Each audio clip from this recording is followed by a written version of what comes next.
Hi, ഞാൻ നിങ്ങളുടെ foodie Ernakulam. ഇത്തവണത്തെ ഓണം തൃക്കാക്കരയിലെ വാമനമൂർത്തി ക്ഷേത്രത്തിലാവാമെന്ന് വിചാരിച്ചു. ഒരുപാട് നാളായിട്ടുള്ള ആഗ്രഹമാണ് തൃക്കാക്കര വാമനമൂർത്തി ക്ഷേത്രത്തിൽ ഓണം ആഘോഷിക്കണം എന്നുള്ളത്. അത്തം നാളിൽ തുടങ്ങി 10 ദിവസത്തെ ആഘോഷങ്ങളോടുകൂടി തിരുവോണം നാളിൽ സദ്യയോടുകൂടി സമാപിക്കുന്ന ഉത്സവമാണ് ഇവിടുത്തെ ഏറ്റവും വലിയ പ്രത്യേകത. ശിവപ്രതിഷ്ഠയും വാമനമൂർത്തി പ്രതിഷ്ഠയും ആണ് ഇവിടുത്തെ പ്രതിഷ്ഠകൾ.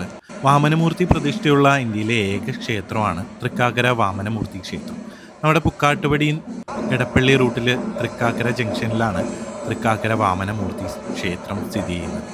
അവിടെ തിരുവോണ നാളിൽ ആദ്യമായിട്ടാണ് ഞാൻ വരുന്നത്. അപ്പോൾ നിങ്ങളും കാഴ്ചകളൊക്കെ കാണുക.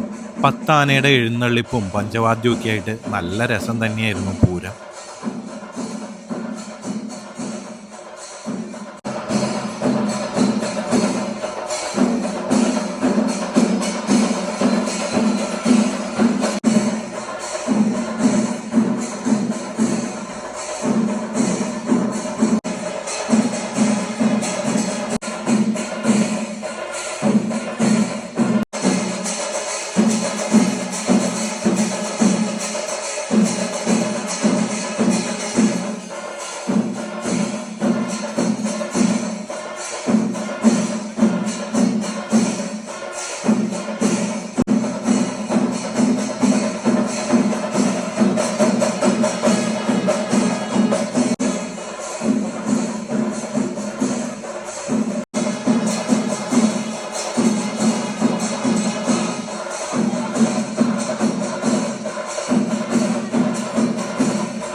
പൂരം പോലെ പ്രധാനമാണ് ഇവിടുത്തെ ഓണസദ്യ. തിരുവോണ നാളിൽ 2 കൂട്ടം പായസങ്ങളടങ്ങിയ ഓണസദ്യയാണ് ഇവിടെയുള്ളത്.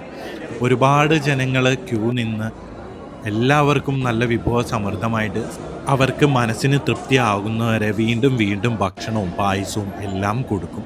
എല്ലാവരുടെ സഹകരണവും എടുത്തു പറയേണ്ടതാണ്. അതുപോലെ തന്നെ ആ ഊണിൻ്റെ ടേസ്റ്റും കറികളുടെ ടേസ്റ്റും പായസവും എല്ലാം അടിപൊളി തന്നെയാണ്. പിന്നെ പ്രസാദമായിട്ട് കിട്ടുന്നത് കൊണ്ട് തന്നെ നമുക്ക് ഭഗവാന്റെ മുമ്പിലിരുന്ന് ഈ ഒരു സദ്യ കഴിക്കുമ്പോൾ കിട്ടുന്ന സംതൃപ്തി വേറെ തിരുവോണ നാളിൽ വേറെ ഒരു സദ്യക്കും കിട്ടില്ല. എല്ലാ കറികളും അടിപൊളി തന്നെയായിരുന്നു. ജീവിതത്തിൽ ഒരിക്കലെങ്കിലും തിരുവോണ നാളിൽ തൃക്കാക്കര അപ്പൻ്റെ അടുത്ത് വന്ന് ആ ഒരു മേളവും അതുപോലെ തന്നെ തൊഴുത് നല്ല സദ്യയൊക്കെ കൊണ്ട് വീട്ടിലേക്ക് തിരിച്ചു പോരുമ്പോൾ മനസ്സിന് കിട്ടുന്ന ഒരു സംതൃപ്തി പറഞ്ഞറിയിക്കാൻ പറ്റാത്തതാണ്. അത്തം മുതൽ 10 ദിവസത്തെ ഉത്സവം ആയതുകൊണ്ട് തന്നെ ആ ദിവസങ്ങളിൽ ഇവിടെ നല്ല തിരക്കായിരിക്കും. ആ സമയങ്ങളിലാണ് ഇവിടെ വന്ന് ദർശിക്കാനും ഈ പൂരമൊക്കെ ആസ്വദിക്കാനും എല്ലാം പറ്റിയ സമയമുള്ളത്. നമ്മുടെ എടപ്പള്ളിയിൽ നിന്ന് പുക്കാട്ടുപടി ബസ് കയറിയിട്ടുണ്ടെങ്കിൽ തൃക്കാക്കര ജംഗ്ഷനിൽ ഇറങ്ങിയാൽ തന്നെ കാണാൻ പറ്റും നമ്മുടെ തൃക്കാക്കര അമ്പലം.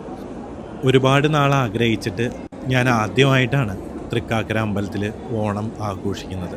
അവിടെ വന്ന് കയറുമ്പോൾ തന്നെ നമുക്ക് മനസ്സ് നിറയും. തൃക്കാക്കരപ്പനെ ഒന്ന് തൊഴുത് ആ പഞ്ചവാദ്യവും ആ ആന എഴുന്നള്ളിപ്പൊക്കെ കണ്ട് കുറച്ച് നേരം ക്യൂ ഒക്കെ നിന്ന് ഈ ഒരു സദ്യ കഴിക്കുമ്പോൾ കിട്ടുന്ന സംതൃപ്തി പറഞ്ഞറിയിക്കാൻ പറ്റാത്തതാണ്. അതുപോലെ തന്നെ ഈ സദ്യയുടെ രുചി ഒരു വർഷക്കാലം നമ്മുടെ മനസ്സിലും നമ്മുടെ നാവിൻ തുമ്പിലും തങ്ങി നിൽക്കുന്ന അത്രയും രുചികരമായിട്ടുള്ള സദ്യമായിരുന്നു. 2 കൂട്ടം പായസം, ഗോതമ്പും പാലടയൊക്കെ ആയിട്ട് നല്ല വിഭവസമൃദ്ധമായിട്ടാണ് ഇവരിവിടെ സദ്യ കൊടുക്കുന്നത്. ആളുകൾക്ക് എത്ര തവണ ചോദിച്ചാലും അവർ വീണ്ടും വീണ്ടും കൊടുക്കും. അങ്ങനെ മനസ്സ് നിറഞ്ഞ് സന്തോഷത്തോടു കൂടിയിട്ടാണ് ആളുകളെല്ലാവരും തിരിച്ചു പോകുന്നത്. അവിടുത്തെ ജനത്തിരക്ക് കാണുമ്പോൾ തന്നെ ഇവിടുത്തെ ക്ഷേത്രത്തിൻ്റെ പ്രത്യേകതയും ഈ ഒരു സദ്യയുടെ രുചിയും എല്ലാവർക്കും മനസ്സിലായിട്ടുണ്ടാവും. അങ്ങനെ സദ്യയും കഴിച്ച് 2 കൂട്ടം പായസവും കുടിച്ച് ഞാൻ അവിടെ നിന്ന് ഇറങ്ങി. ഞാൻ ക്യൂ നിന്ന് കഴിക്കാറായപ്പോഴത്തേക്കും അത്യാവശ്യം തിരക്കൊക്കെ ഒരുവിധം കുറഞ്ഞിരുന്നു. അവിടുത്തെ വോളണ്ടിയേഴ്സിൻ്റെ കാര്യം എടുത്തു പറയേണ്ടതാണ്. എല്ലാവരോടും നല്ല രീതിയിൽ പെരുമാറി എല്ലാവർക്കും ആവശ്യം വേണ്ടത് ചെയ്തു കൊടുക്കുകയും ആവശ്യത്തിനനുസരിച്ച് സദ്യയും ഭക്ഷണ സാധനങ്ങളൊക്കെ വിളമ്പി കൊടുക്കുകയും ചെയ്യുന്ന വളരെ നല്ല പെരുമാറ്റമുള്ള വോളണ്ടിയേഴ്സ് തന്നെയായിരുന്നു. അവിടുത്തെ തിരക്ക് നിയന്ത്രിക്കുന്നതിലൊക്കെ അവർ 100% വിജയിച്ചു എന്ന് തന്നെ പറയും. അങ്ങനെ ഭക്ഷണമൊക്കെ കഴിച്ച് മനസ്സ് നിറഞ്ഞ് ഞാൻ അവിടെ നിന്ന് നേരെ പുറകിലേക്ക് വന്നു. അപ്പോൾ ആ എഴുന്നള്ളിപ്പൊക്കെ കഴിഞ്ഞ് ആനക്കുട്ടന്മാർ ഭക്ഷണം കഴിക്കാൻ തുടങ്ങുന്ന സമയമായിരുന്നു. അവിടെയും കുറേ നേരം നോക്കി നിന്ന് ആ ആനകളുടെ ഓരോ ചേഷ്ടകളൊക്കെ കണ്ട് ആസ്വദിച്ച് ആളുകളോടൊക്കെ വിശേഷമൊക്കെ പറഞ്ഞ് കുറച്ച് നേരം ആ തണലത്തൊന്ന് വിശ്രമിച്ചതിന് ശേഷമാണ് ഞാൻ തിരിച്ച് വീട്ടിലേക്ക് പോയത്.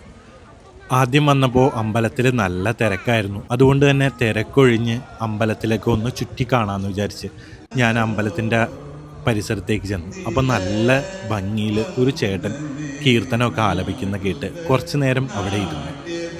അപ്പോൾ ഈ വീഡിയോ ഇഷ്ടപ്പെട്ടാൽ നമ്മുടെ പേജ് ഒന്ന് ഫോളോ ചെയ്തേക്ക്. ഇതുപോലെയുള്ള യൂസ്ഫുള്ളായിട്ടുള്ള നല്ല വീഡിയോസ് കാണാനായിട്ട് ഈ പേജ് ഒന്ന് ഫോളോ ചെയ്ത് സപ്പോർട്ട് ചെയ്യുക.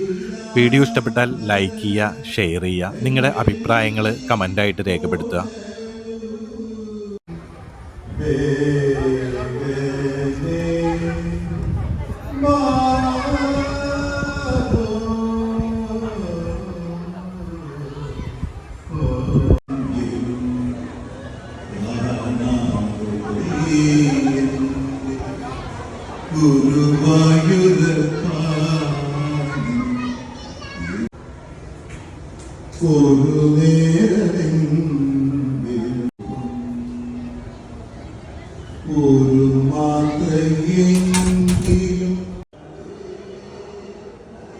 എല്ലാം കഴിഞ്ഞ് തൃക്കാക്കരയപ്പനെ ഒന്നും കൂടി തൊഴുത് പുറത്തേക്ക് ഇറങ്ങിയപ്പോഴാണ് എൻ്റെ ചെരുപ്പ് ആരോ എടുത്തുകൊണ്ട് പോയിരിക്കുന്നു.